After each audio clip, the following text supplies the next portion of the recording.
Alright guys, so today I'll be going through the dollar index.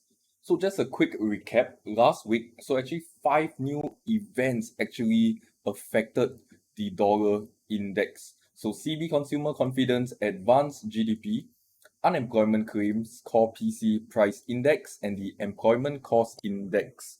So we are going to focus on the CB consumer confidence. So it actually dropped from 104 to 101.3.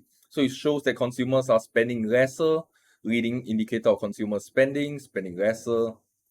So next, we are looking at the advanced GDP. Apologize for that. So it actually dropped from 2.6% to 1.1%. It actually indicates a decline in the economy's health. So decline in economy's health, what will happen? Fed will likely raise the basis point, raised by 25 basis points. So looking at the CME Fed Watch 2, so if you actually scroll down, let me load, there's a 96% chance right now that the Fed will raise the interest rates by 25 basis points.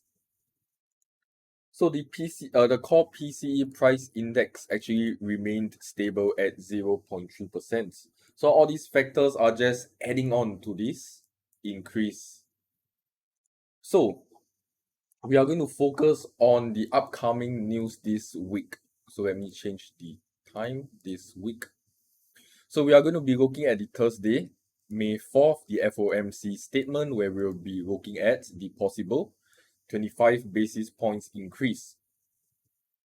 So if the 25 basis points actually increase as expected, we could actually expect price to break that resistance, retest, and continue up towards the 103 price level. So if you have any more questions, feel free to let me know. So yeah, I got to thank you guys for watching, and I'll see you guys in the next session.